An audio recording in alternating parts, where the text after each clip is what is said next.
Hello, everyone, and welcome to another episode of the Healthy Heart Show. I'm Dr. Jack Wolfson, board-certified cardiologist, and today I've got a super special show for you. I've got none other than the brilliant, amazing Dr. Jack Kruse on my podcast, and I first met Dr. Kruse back in 2016 in Vermont at Shelburne Farms, and I was so blown away by his message, by his presentation, and his backstory. And listen, if you don't know Dr. Jack Kruse, he's a neurosurgeon. So if you look at the top of the food chain, when it comes to medicine, it's like neurosurgeon, of course, is at the top, and then maybe cardiovascular surgeon, and then cardiologist is somewhere down below that. But and of course, whenever somebody gives their opinion on something, it's like, hey, what are you, a neurosurgeon? Well, this guy is the neurosurgeon, and he's like the neurosurgeon's neurosurgeon. So welcome, Dr. Jack. Thanks so much for being on my podcast.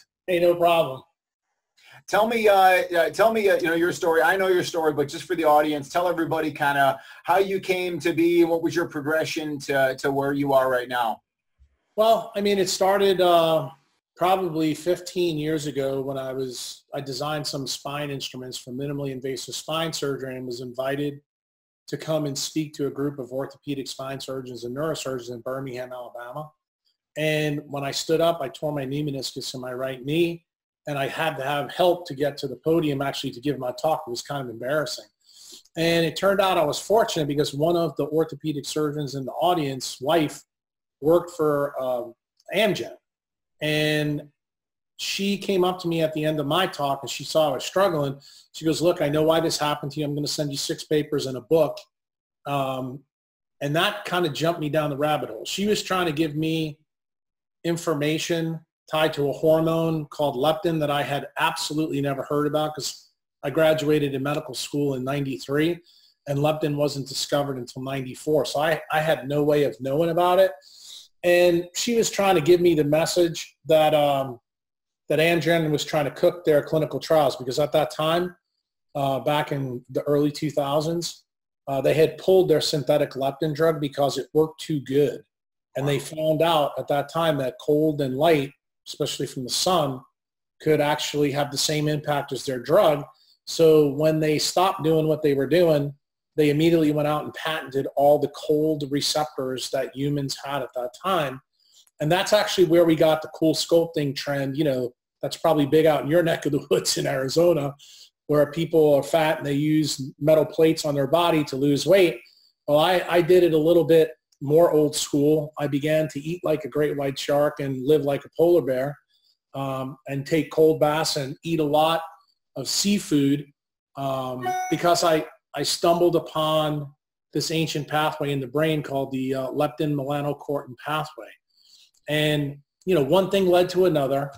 And I stood in front of my family. I think it was about 2005 or 2006. And in fact, it was right around this time. It was close to Thanksgiving. And I told my brother-in-law that in a year that I was going to be as thin as him. And at the time I was 360 pounds, wow. 6'2". My brother-in-law is like 5'11" and about 200 pounds. And he freaking laughed at me. In fact, the whole family did. And I told him that Thanksgiving was going to be the last supper for me. And long story short, after putting together, this is probably my first foray into biohacking. And really it was considered a mito hack by myself because I realized the whole story is about mitochondria, the engine and not the fuel. And I lost 77 pounds in 3 months and lost 133 in 11.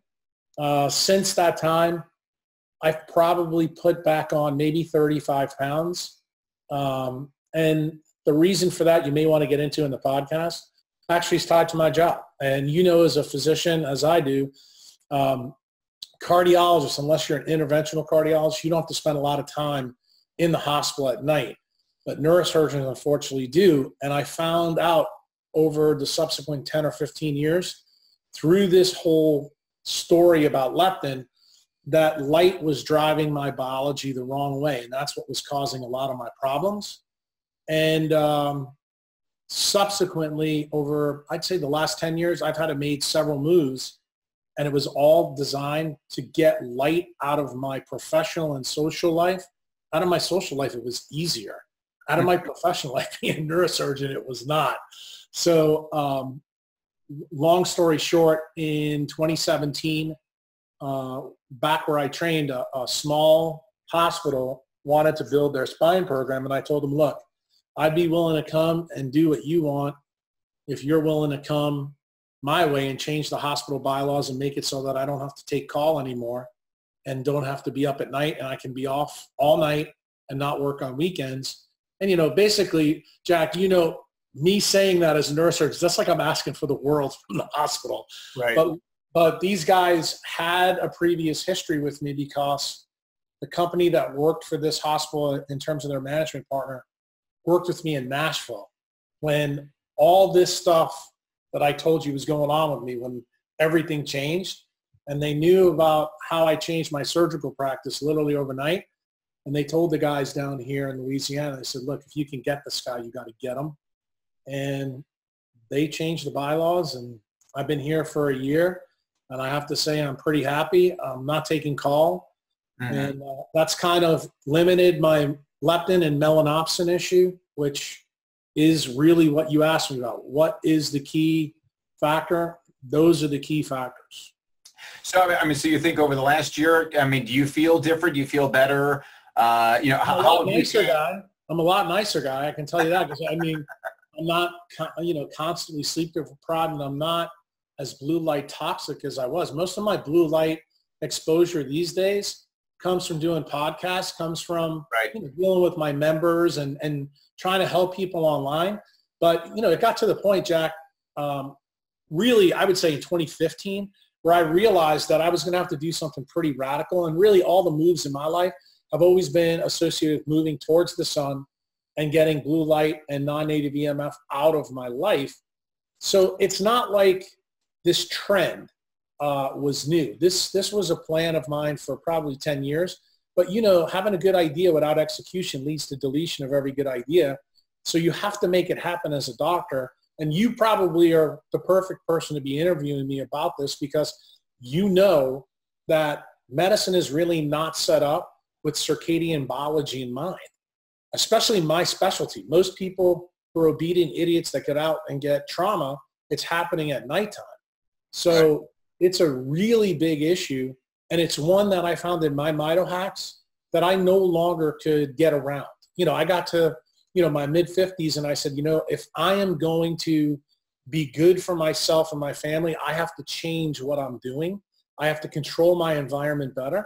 So that's kind of, you know, I took my own advice that I give my own members.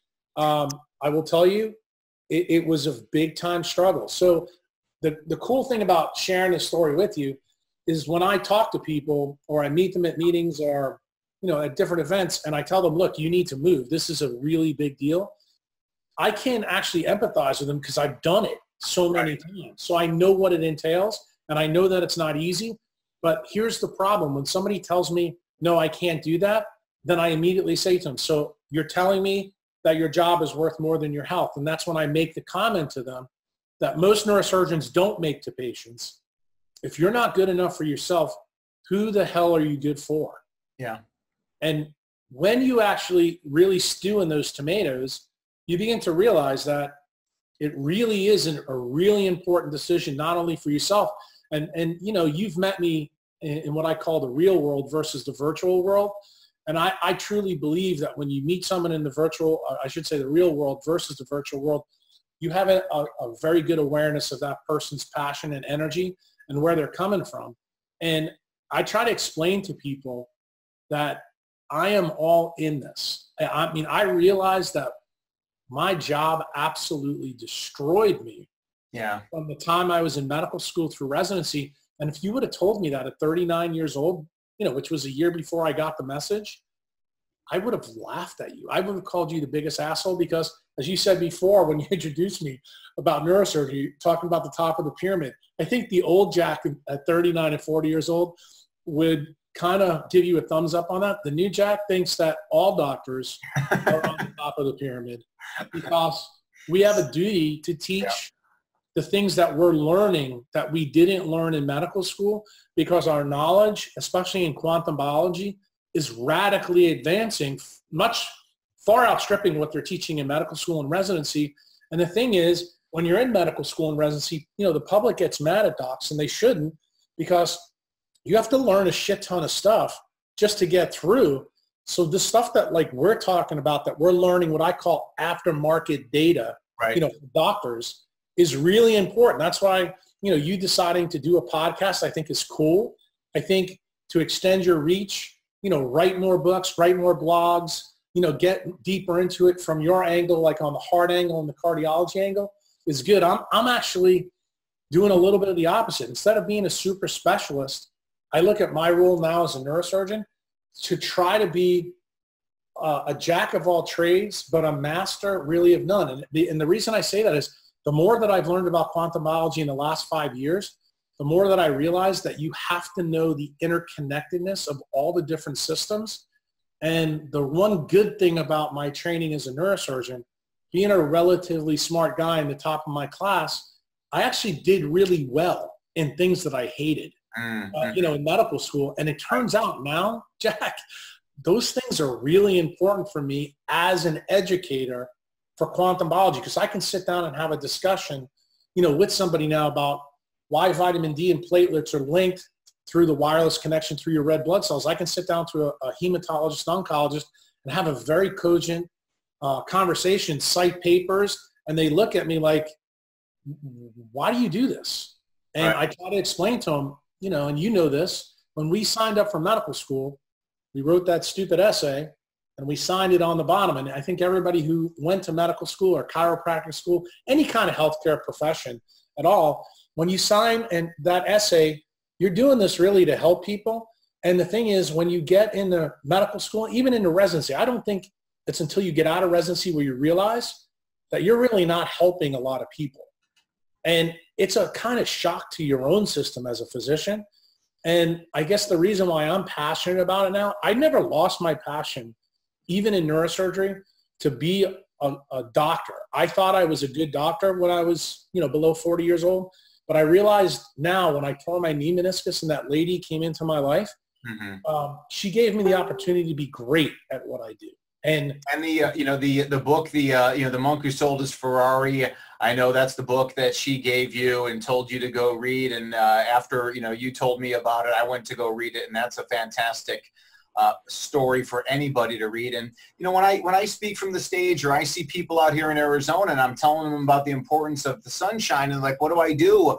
I live in Minnesota, I live in Canada, I live in Seattle, I live in Portland, you know, and I tell people, you know, my best advice is to move. You know, you can move to Arizona. It's sunny here 450 days a year.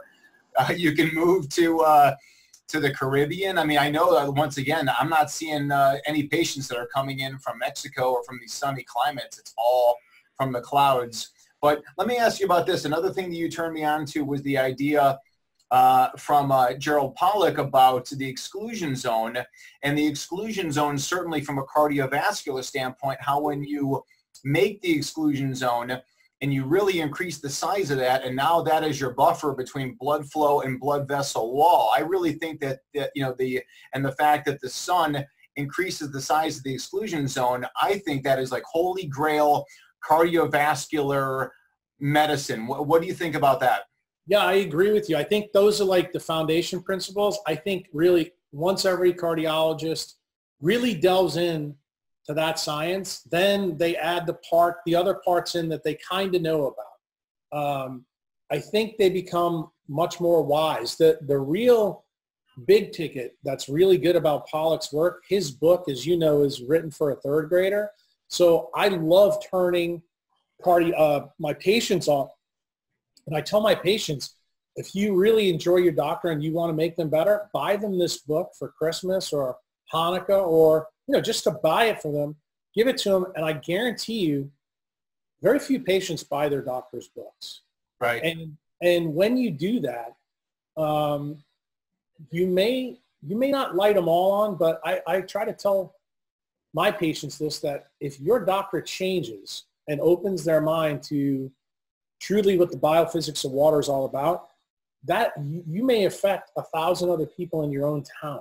Yeah. And it may have a huge impact And I tell people, don't be afraid of it. There's cheaper books out there. You can use John Ott's book, Health and Light, because it's so old. You can find it in Goodwill for $5 now. I tell people just to go on Amazon and buy 20 copies of it and give it to their chiropractor, give it to their physical therapist, give it to whomever. And when they read the passages about clothing, about sunglasses, and what Albert Schweitzer found from the mouth of his daughter, people are kind of like, they're stunned.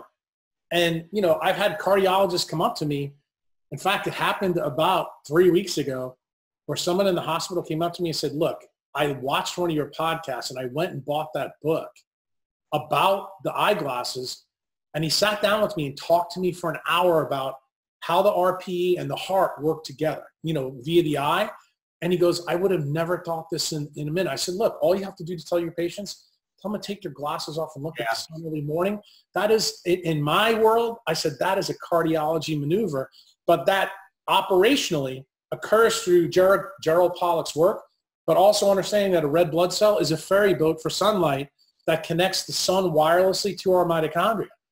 And it's not that hard for a doctor to get, because when we went through medical school, we learned all this bullshit in biochemistry. We learned all the stuff in hemonc. We learned it in hematology and physiology. The problem is we didn't learn really what matters. We didn't learn the reason, why does hemoglobin have a strong cutoff at 600 nanometers? Well, you read Pollack's book, you're going to find out why. When you understand why the red blood cell is shaped like a radio dish, you begin to understand why. It's a radio dish for the visible spectrum of sunlight. And when docs look at this, they start to go, man, have we really missed the boat? And the cool part of the story is, most people who get into my stuff, probably like even when you jumped in, most people think it's really hard and complex. And I try to tell people, look, if lions and hippos can learn this shit, so can you. The problem with humans, it's harder for us because we have this quantum computer in our brain, our skull, called our brain, that allows us to break all of nature's rules. So if you can teach people not to break nature's rules in the environment that they choose, guess what? You can be a rock star cardiologist. It's not that difficult. I think it just all comes down to common sense. I mean, obviously, if people want to go to, Jack Kruse level, that's a different, a degree of understanding. But if all you get out of this whole thing is about, getting more sunshine, get sleep when you're supposed to, get away from the EMF and the artificial lights, and, eat the, organic, paleo foods, and certainly pack in all the seafood. What I talk to people about, Jack, why can't a vegan eat an oyster? Like, does an oyster have any more or less feelings than a head of cabbage? Like, why can't they do that? From a biophysics standpoint, actually, they both emit extreme low frequency UV light. So, the argument that they have really is a religious argument about food. So I don't really engage people about religious arguments about food, because, as you know, I am not a food guru. I am an engine guru. I'm a mitochondriac.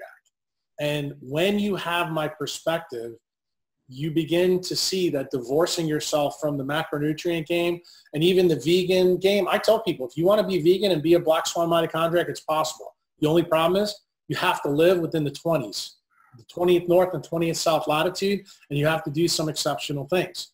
And how do those people get their DHA? Because I test all the vegans that come in, and they've got no DHA.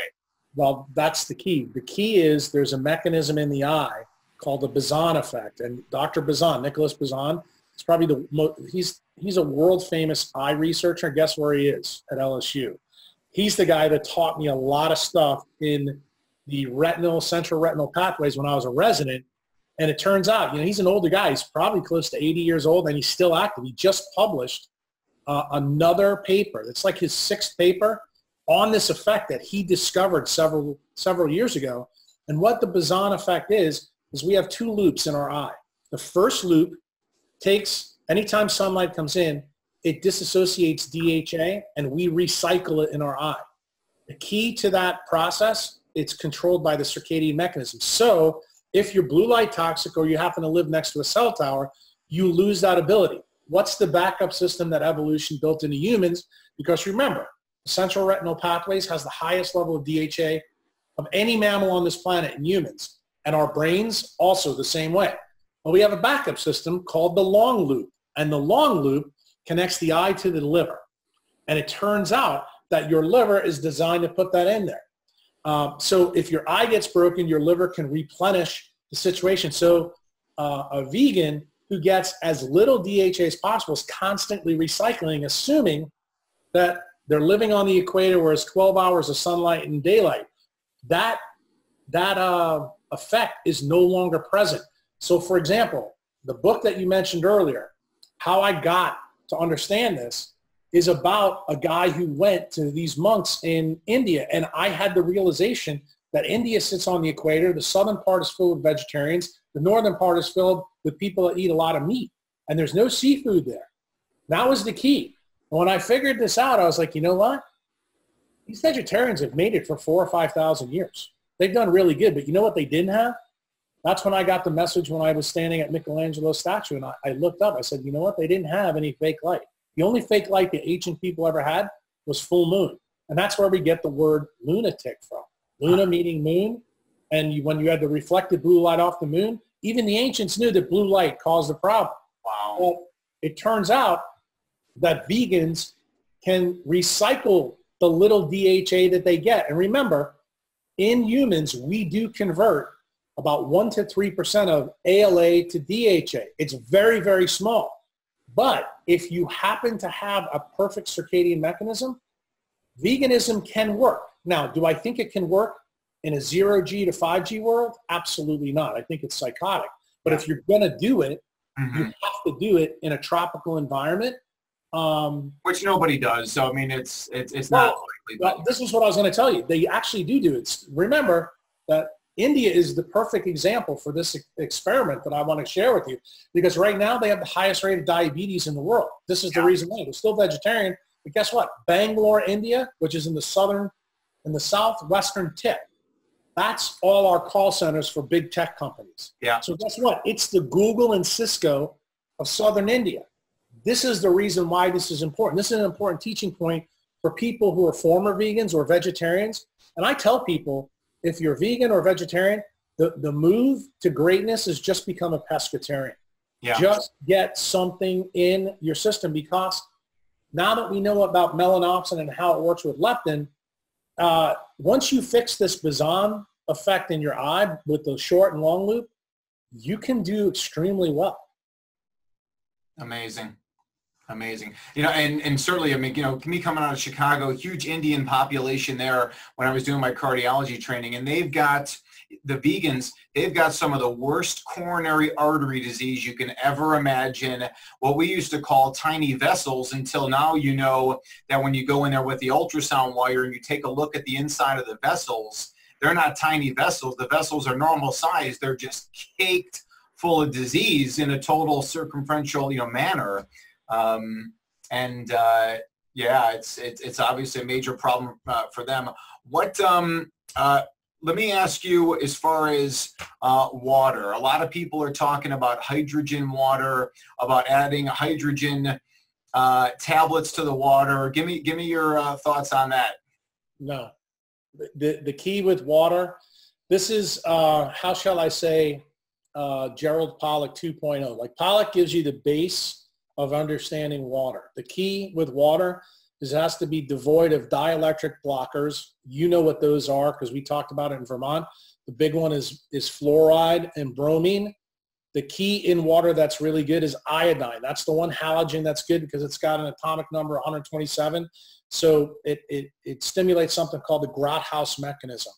But the second level, the level when I tell you that you're a black swan in training, the next big thing you need to know about water is, remember, what is water's chemical symbol? H2O. Well, H has 3 different isotopes on planet Earth. Protium, which is H+, which our mitochondrial matrix and chloroplasts are racist for. Then there's deuterium, which is known as heavy water, that has a neutron added to the proton. Then we have tritium, which is a radioactive form of hydrogen that's not used in biology, but it's present in nuclear power plants, and it's actually present in nature, in Earth, you know, at a very small degree. but the most dominant form of hydrogen on Earth is actually H+. And it turns out through evolutionary biology history, both chloroplasts, which showed up on this planet about 60 million years before the Cambrian explosion. Photosynthesis was here first. Then at the Cambrian explosion, that's when mitochondria became dominant in complex life forms. It turns out that both of those things, which are, if you look at the atomic structure of chlorophyll and hemoglobin, you'll be shocked at how similar both of them look. But the key is the mitochondrial matrix absolutely loves H+. That's what it's filled with. Turns out that the thioalkaloid membranes in chloroplasts love H+ too. Well, Jack, here's where the food story comes in. And you know this is how we met at that Western A. Price meeting, when I got up there and told people that everybody in the paleo community is clueless because they don't know that the entire food web is linked to the photosynthetic web. So the question is, how much do you know about light, electrons, and protons? And you know my position on that. The food gurus know diddly squat about it. Yes. Well, it turns out that different foods put different amounts of deuterium in it. Now, why would life do this? So I'm going to give you and your listeners a very quick run through of all you need to know about deuterium depletion. That's what your mitochondria and chloroplasts do.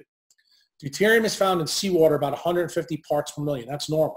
Believe it or not, you'll be interested in this. Your blood vessels in your body is also designed to be between 145 and 155 for a very deep reason. But it turns out where the TCA cycle and the urea cycle meet at the outer mitochondrial membrane, which is called Krebs bicycle because they're two tires, it's designed to be devoid of deuterium. Okay? In other words, it doesn't like it at all. It breaks the ATPase, because remember, the ATPase has a proton channel in it that only fits a proton. It doesn't fit the proton and neutron. So it breaks the ATPase, and you know, when you break the ATPase in the heart, electron change stops, you die, or you get sick before you die. So that's the whole reason behind it. Here's the interesting thing, how it works in life. So when you get close to the equator, the deuterium content in things grown by photosynthesis, like food for us or grass for the herbivores, is much higher. So at the equator, there's only two seasons. There's a summer season and a wet season. Turns out there's a difference in the deuterium content of the grass. So this is how the wildebeest know when they eat the grass to migrate, that huge migration that you always see on the Discovery Channel, and they have to go across the Nile River where the crocodiles are. And several of them get picked out. That's how it goes. It turns out that the enterocytes in their gut get filled up with the deuterium. It gives them a bellyache, and that's how they know they need to leave. See, they didn't know anything about deuterium. They didn't know anything about hydrogen. But this is how the system is built, and that's when they know how to migrate, and it's also when they know when to come back. And that's how this works. It turns out that that same basic mechanism is present in humans. So all the things that you hear a lot of people, you know, in alternative healthcare talk about, like leaky gut, they have no idea, earthly idea, that it's tied to the deuterium content. Why is this important, Jack, for you to hear? Because you learn, just like I did in medical school, how fast do the enterocytes turn over in our body compared to everything else? 24 to 48 hours. Mm-hmm. So you know what that means? That means nature, when your circadian mechanism is working, has a mechanism that works very efficiently getting rid of enterocytes that are filled with a bag of shit. Wow.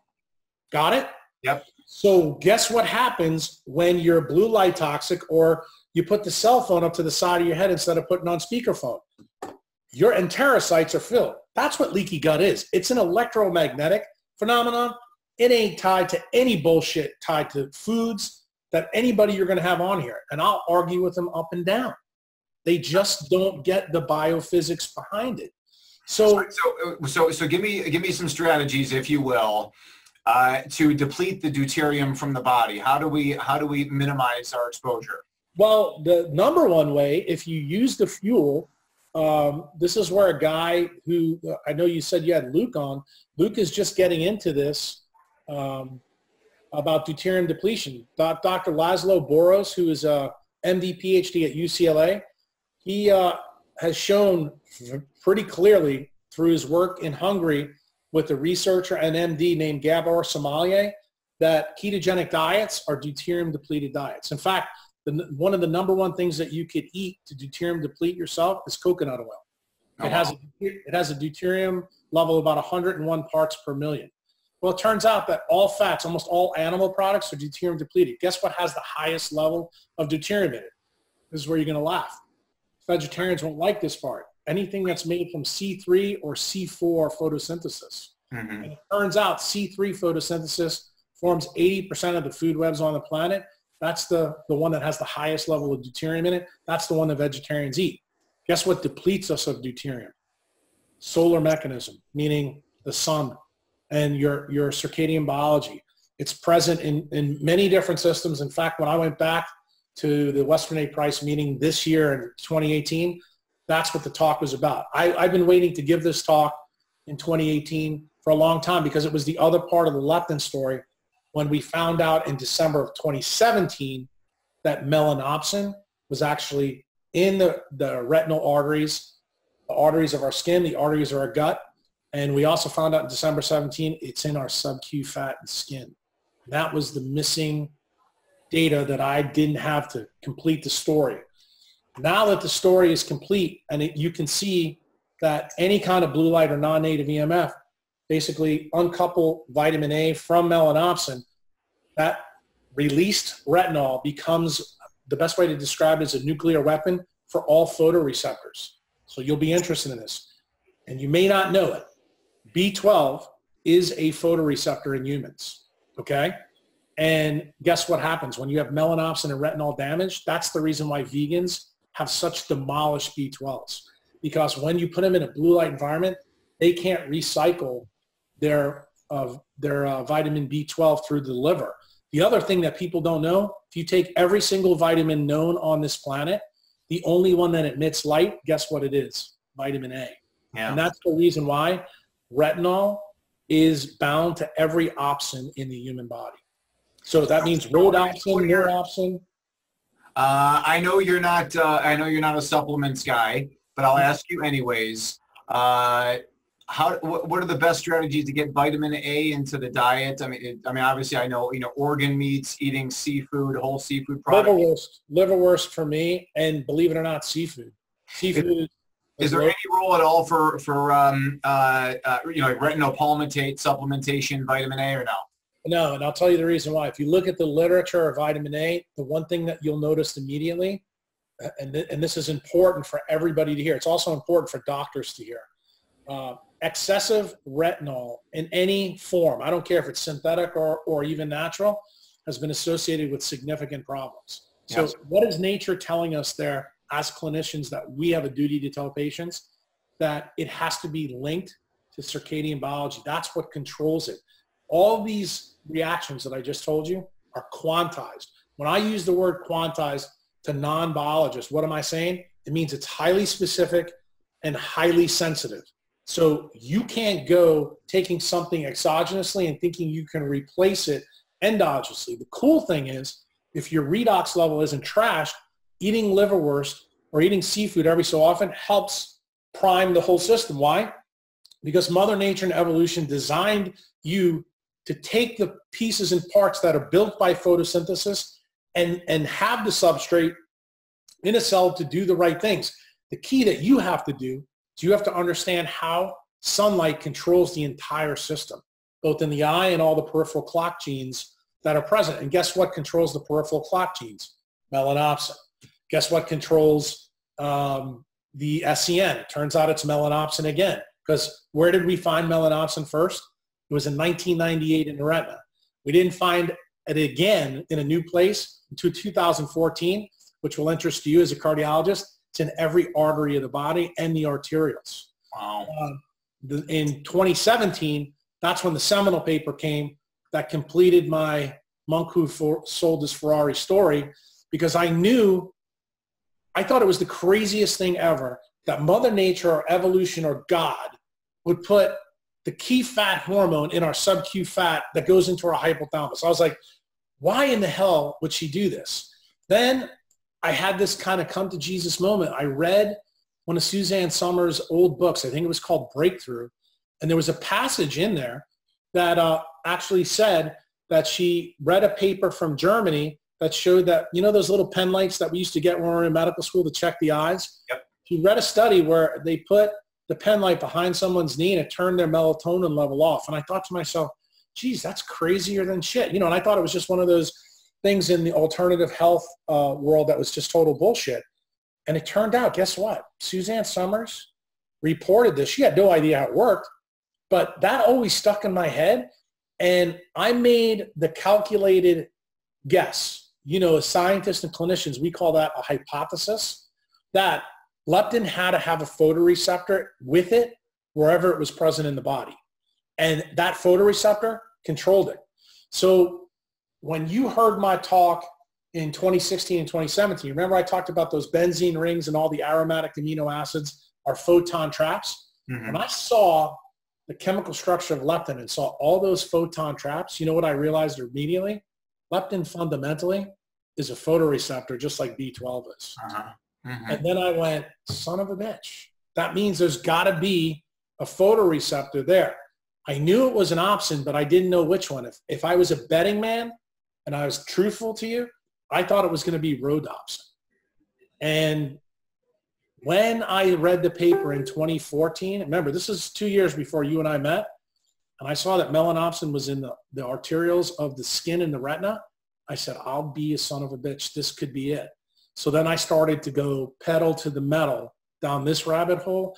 And when I saw the paper show up in December of 17, when the guys from Weston A. Price asked me to come back, I said, okay, but you need to let me give this talk because I've been waiting to give this talk because it's really the culmination of what I learned from that lady from Amgen.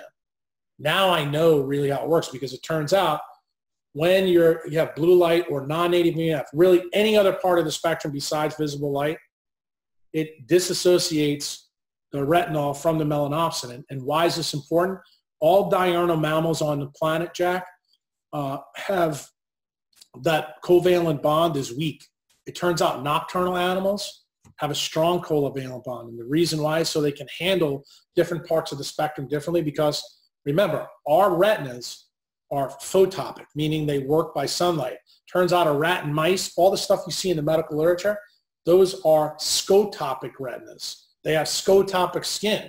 So that's the reason why you've always heard me say anything that we learned in medical school is bullshit. Here's the reason why, because everything we've learned has been on nocturnal animals that have a completely different retinal melanopsin system. And that means leptin works differently. So whatever you find from a mouse has no input into a human. See, I never told anybody this because I was making hypothesis the whole time, but I didn't have the data, even when you and I met in 2016, to tell you. Now I do. Now I can let the cat out the bag and tell you why I was saying what I was saying, what I was thinking. And my members know this now. They've known it now for since the damn paper came out in 2017. But the real cool part of the story is what basically happens is when retinol comes out and it's not connected to the circadian mechanism, it becomes toxic, which is why I tell people do not supplement with it. Because what does it do? It destroys leptin biology. That's the reason why leptin cannot be released from the sub-Q fat in the blood to get into the hypothalamus at midnight. So that's the reason why the brain has no freaking clue what the energy balance or metabolism is anywhere in the body because the retinol locally destroys the photoreceptor. It's the same reason why we have AMD in the eye, because when retinol gets out there, it thins the retina. It destroys it, okay? Because it's ruining rhodopsin, melanopsin, and all the cones. It's also the reason why people get cataracts. And, you know, in just, 4 weeks, I'm going down to Mexico to speak to a large group of ophthalmologists about what I just told you, because none of them know about this melanopsin story, and they need to. And it's really, really important that people understand now that we know that melanopsin's in the eye and the retina and the arterioles and also in the skin. This is the reason why you need to have blue blocking glasses, but it's also the reason why the way you dress indoors has to be kind of like an Orthodox Jew or a Muslim woman. It's a smart move. And then when you're outside, I want you as naked as a jaybird, which doesn't make a lot of people happy. But when you understand this whole story laid out, you begin to see why I've said what I've said for the last 15 years. You begin to understand let me why ask you I did this. the things I did. You know, I've seen some, I'm thinking about two in particular, Muslim women in my practice. They came in their full, you know, religious garb, and checking, of course, their vitamin D levels. They've got no vitamin D.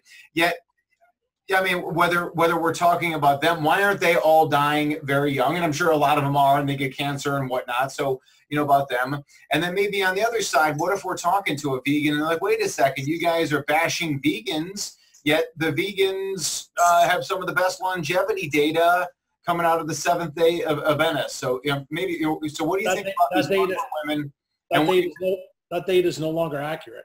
Just so you know that. The Seventh-day Adventist data has gone back and been looked at. They have some significant problems. You know, the guy that made that all famous was Dan Butner in the Blue Zones. And people have gone back and looked at his work and realized that work has been kind of cooked. Those epidemiologic studies, like I'll give you another, for example. There's a guy on Twitter. His name is Tucker Goodrich. He's a big paleo guy, you know, big into protein and fat. He posted a picture. And I'm glad he did it. And I actually recapitulated because I've known about it for a while. You know that I'm a big fan of the Okinawan people because they eat a lot of pork and they eat a lot of seafood, which is all about my kind of way of thinking. Do you know that in the last 25 years that they were the leaders in the supercentenarians in the world, that it's reversed in 25 years that technologies come in? And it goes back to what I just told you about melanopsin. See, here's the thing. We need, now that we know how melanopsin operates, we need to go back and start looking at different places. This is the reason why I told you, and you heard me say this and probably smirked when I said it from the stage. I said, if Western A. Price was alive today, he wouldn't be part of Sally Fallon's tribe. He'd be part of my tribe because everybody he saw eat ate wild. But guess what they did? They ate out in sunlight. Yep, I get it. And that's the key. And guess what? Once you get past the dogma that you've learned, you begin to understand how this works. And, you know, even the data on vegans is up for debate right now. And I'm going to tell you, I truly believe this. Longevity is totally tied to how good or bad your mitochondrial biology is and how good you match that up with your single nucleotide polymorphism, your single amino acid polymorphisms, and if you live in nature. I do believe that you can eat shit on a shingle. As long as you live in nature properly, you can get by. And you know, a lot of my critics will say, well, Jack, when you gave us the analogy at PaleoFX about the car, well, if you put shit gas in a car, you know that it doesn't work good. And you know what I have to point out to all the food gurus? I said, does your car have the ability to self-regenerate through a process called mitophagy and apoptosis? The answer is no. And does food really control that? It turns out no. Guess what controls it? Melatonin levels do. Guess what controls melatonin levels? Solar exposure via melanopsin. Melanopsin dysfunction is what causes melatonin to go up and down. And that's what controls mitochondrial DNA. That's the key. And when you get to that level, then you begin to understand, you know what? This is the reason why when Usain Bolt became the fastest human, he was publicly stated, all you guys listen to this can Google it. He ate chicken McNuggets during his training before he won all the gold medals. Yeah. So if you believe that you can't fuel on shit, this is the fastest man in the world who had unbelievable performance. Now, I wasn't there, this year in Vermont, and I think, correct me if I'm wrong, that's some of what Jeff Leach's work was basically what he was doing, is that he was trying to feed, the African tribe all this garbage food, and it didn't matter. I mean, they were just perfectly healthy. I kind of wish you were there because you would have loved what I did from the stage because I was pretty, I don't want to say toxic, but we had another doctor there, Zach Bush, who was selling people this Restore product. And I basically told people, look, Jeff spoke the night before me and Zach talked. Zach talked first, I talked last. So he was telling people how wonderful this Restore stuff was. And Jeff got on the stage and told people, we fed him Coca-Cola, high fructose corn syrup. I mean, the stuff that would make you and your wife's head explode. But here's the crazy thing. When they sampled their microbiome, it didn't change at all. And Jeff, to his credit, said from the stage, We don't know why, but we're going to study it. And I'm sitting back there after his talk, and I said, does anybody in the room know the significance of what Jeff just said? Because you know, Jack, this blows up the food paradigm, especially in the microbiome, because what it says is people who live on the equator, like the Hazda do, they live in constant sunlight. In other words, it's 12 hours of daylight and nighttime. So guess what? It turns out that light controls the microbiome. And guess what? If you go read the literature, the microbiome of the breast, the microbiome of the gut, it turns out when people's redox potential is high, the microbiome doesn't change. So what is Jeff going to do this year? He's going to take the Hazda and bring him to Texas and feed him shit on a shingle again. And now he's going to say, okay, what does the 29th latitude do to these people when we feed them shit on a shingle? And I think when that gets published, because, you know, his other paper got published in Nature, when this gets published, I am hoping that it limits the bullshit that we hear from functional medicine doctors, from the food gurus out there, that doing something or feeding people pre and probiotics somehow is a magic pill to fix their microbiome. Turns out it's not. It goes all the way back to what I've been teaching people. It's about fixing your redox potential, which basically means increasing the net negative charge, which goes back to what Pollack said in his book. When sunlight hits water, what happens? The exclusion zone forms a net negative charge. That's what mitochondria need, because people forget, what do mitochondria make? Water, okay? They take glucose and turn it into CO2 and water. And what does photosynthesis do? It takes CO2 and water and makes sugar with sunlight. It reverses the process. So when you start to put all the pieces together, you start to see where they fit. And I think Jeff's talk this year, I sat from the stage. I said, I thought my talk was going to be good. I thought his talk was way better. Yeah. Because it actually blew up the paradigm that was all around me in Vermont. That, oh, no, we have to eat, you know, cabbage and kimchi and all kinds of other bullshit to get your microbiome right. Well, I'm fine with people doing that. I don't have any issue with it. If you think, you know, it's going to work for you, great. But I'm going to tell you, get your gut, your torso, your abdomen out in the sun as much as you can, and you can be Usain Bolt. You can be just like the Kenyans that live in Nairobi that win every marathon around. There's a reason why people do this. I tell people, Jack, this all the time. I'm going to tell it to you. You take it for what you want, because I think it's going to be something you'd be interested in, since we brought up Bolt.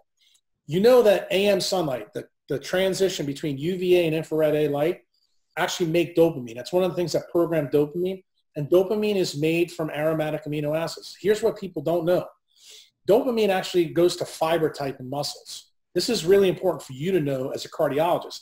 When I talk to the meatheads in paleo, they're always interested in big muscles and this and that. We just had one of their big meathead guys die, who I tried to get the information to for 10 years, which is Charles Poliquin.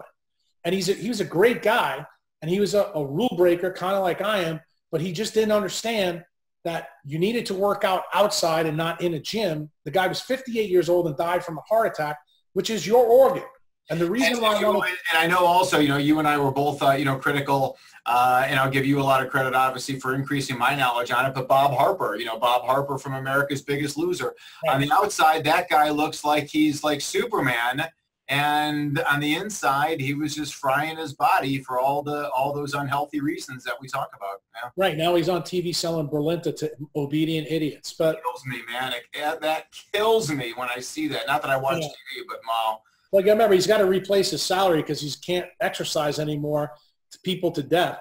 But the point that I wanted to make to you is, you know that skeletal muscle and cardiac muscle have dopamine in it. And dopamine is really important for fiber type. Well, here's the crazy part. The AM light is what builds dopamine levels highest. So you know that Usain Bolt is Jamaican, right? He lives on top of a volcano in Jamaica.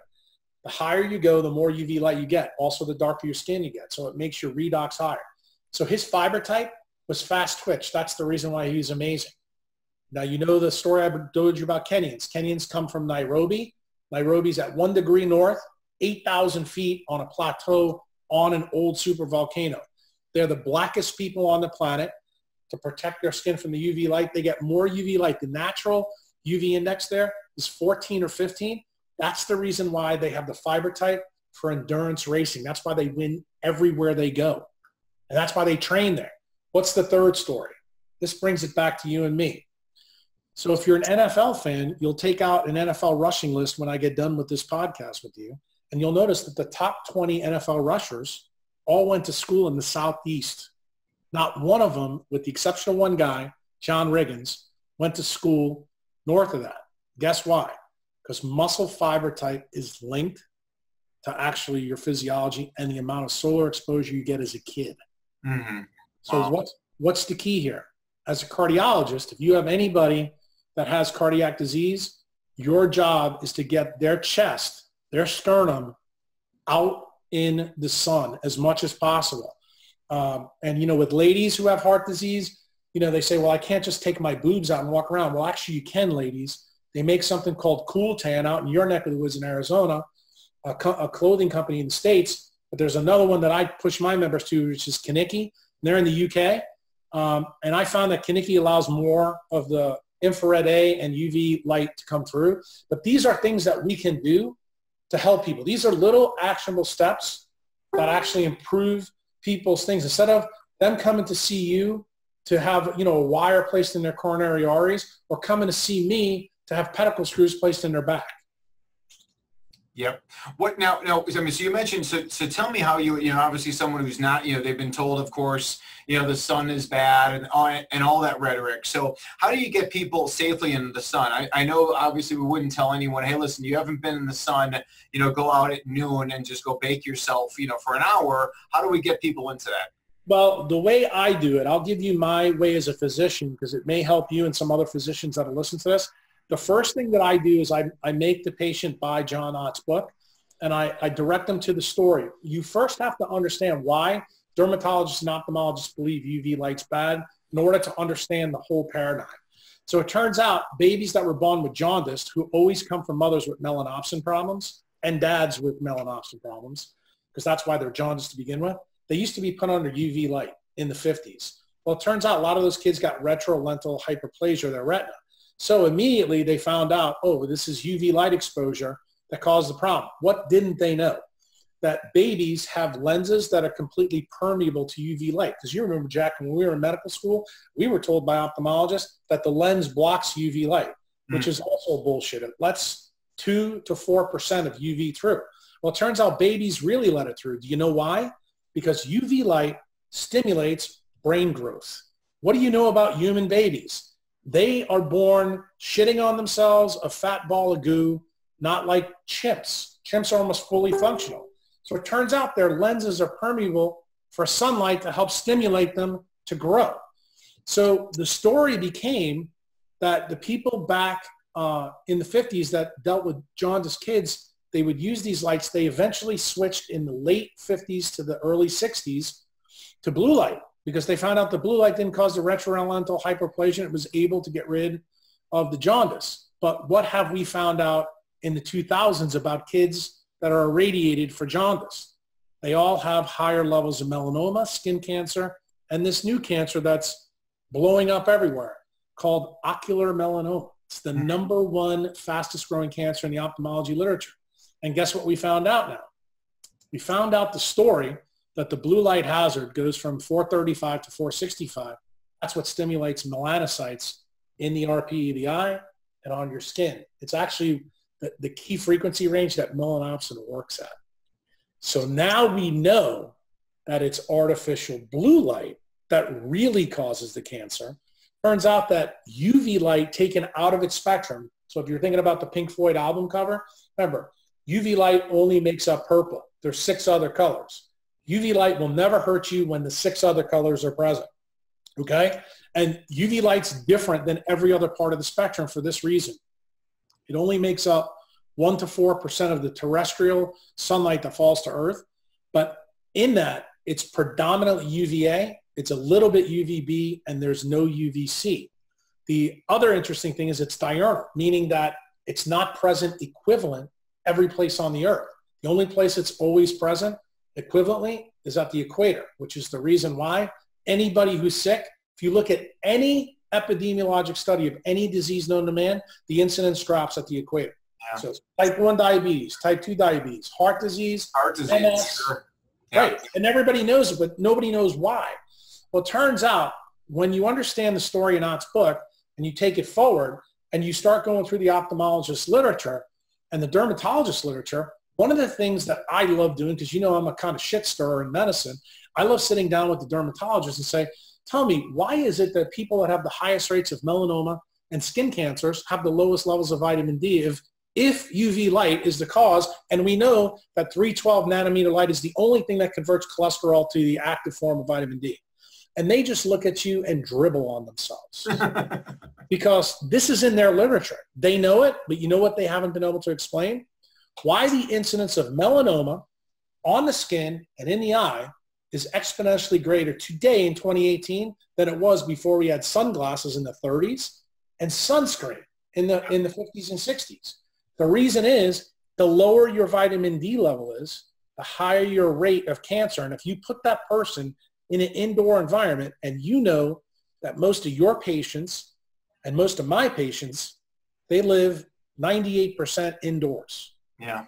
And that's where the blue light is. We don't realize, as I said to you before about the story about the polar bear and the great white shark, this computer allowed us to start breaking nature's laws for light in 1874 when Edison came up with the light bulb. And then in 1893, Tesla really screwed us because he made the AC power grid. Now we have all kinds of shit plugged into it since that time. And if you look at the disease metric data, the NHANES charts from 1900 to 2018, the country that's done it the best is Sweden.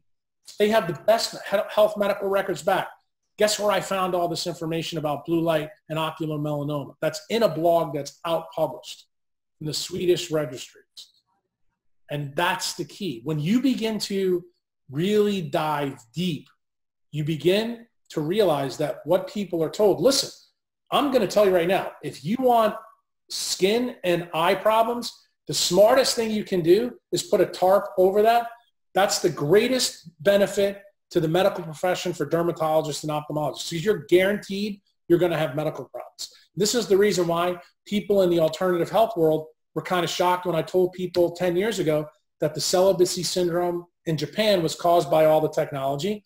And the other big issue that people are starting to realize is that myopia. All the kids in Asia are myopic. 96% of teenagers by the time they're 20 years old are myopic for the same reason. Why? Because dopamine controls the way the globe grows, which goes back to our story about muscles. Have you ever seen Kenyans that win races that wear glasses or contacts? Did Usain Bolt have them on? You know why? When you're in UV light, it's the antidote for myopia. Mm-hmm. When did I become myopic? Guess when? When I was in medical school. Yep. So, I mean, but as far as sun exposure, so what do you say? I mean, I know obviously you're out there with every sunrise, you're out there, so you're getting some sun in the morning, you're getting some sun in the noontime, you're getting some sun in the sunset, and you're getting that whole spectrum coming through. Yeah, to cut to the chase, I'm going to make it easy for you and everybody listening to it. I have a very detailed answer, but you're right. If you see every sunrise, this is what I got from the monk who sold his Ferrari. Julian Battle made a comment in there that just stunned me.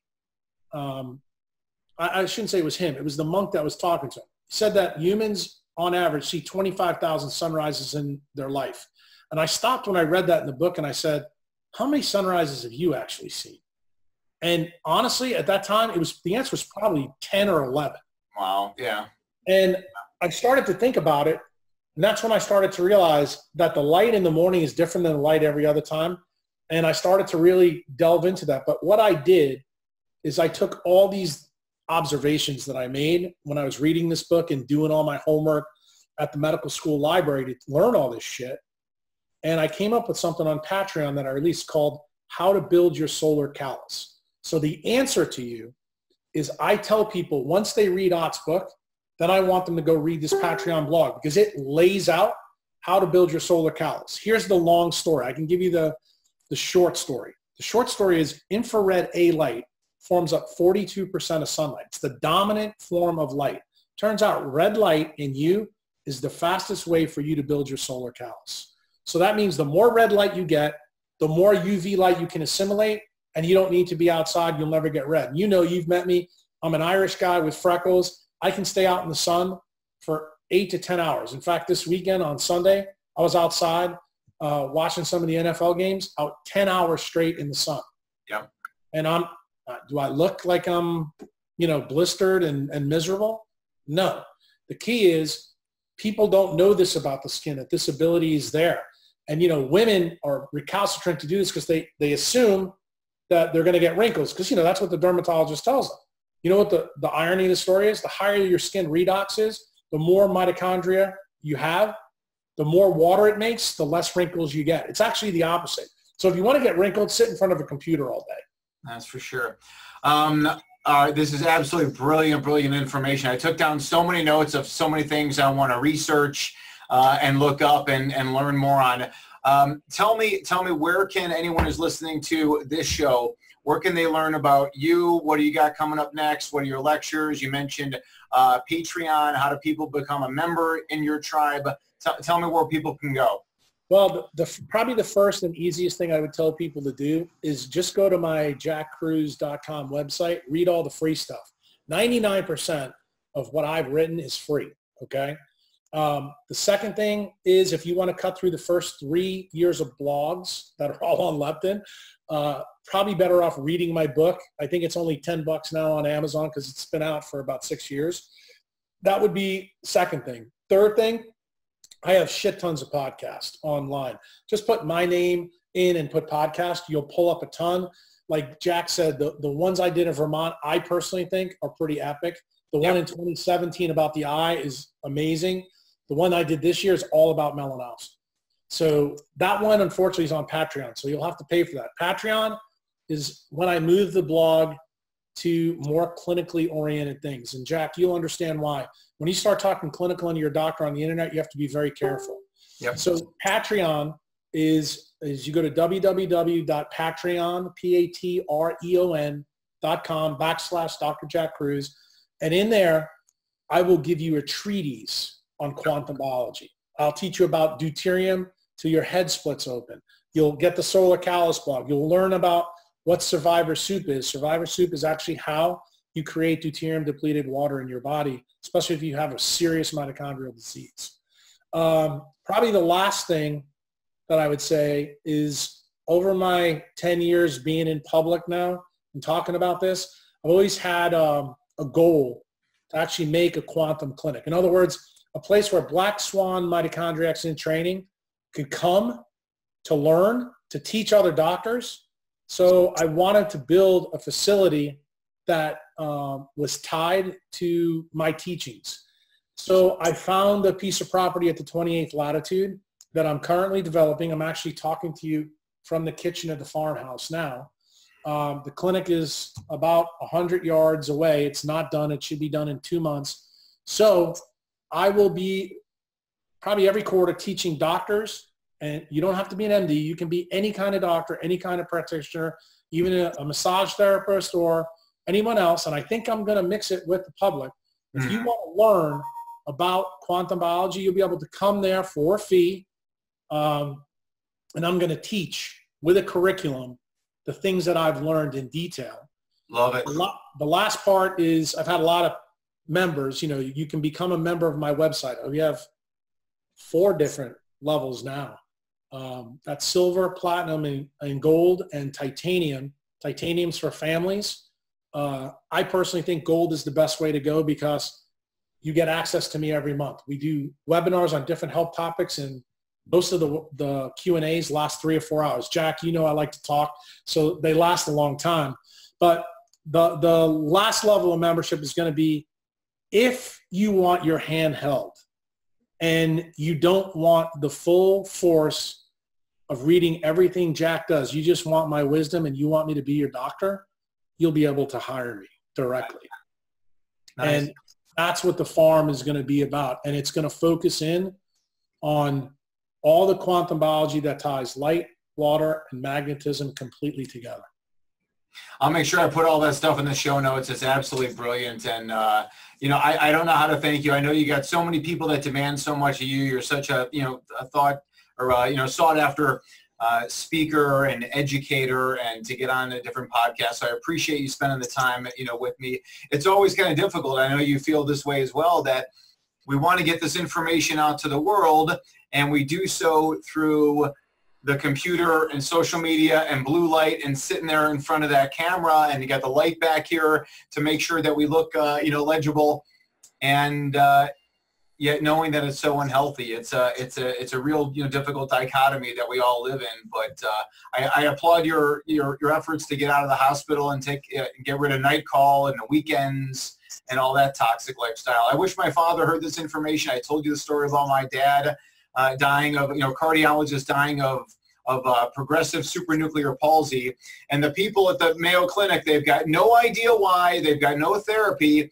And then I meet my future wife, who's a doctor of chiropractic, and she says, he worked inside of a hospital, never saw the sun, in Chicago, lousy sleep, lousy food, too much alcohol, around all the environmental toxins. And she's got all the answers as to why my father is dying, and the Mayo Clinic has nothing.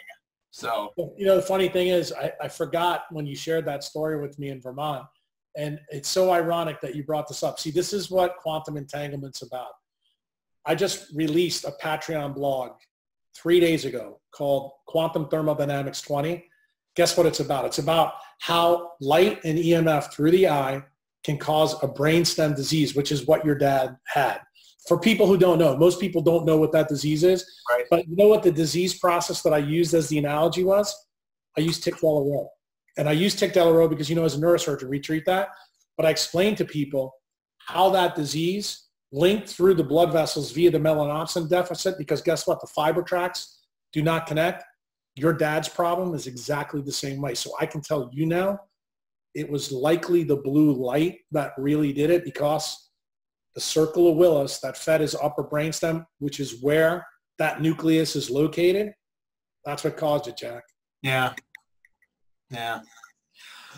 All right, my friend, thank you so much. Dr. Jack Kruse, everybody. This has been the Healthy Heart Show, another fantastic episode.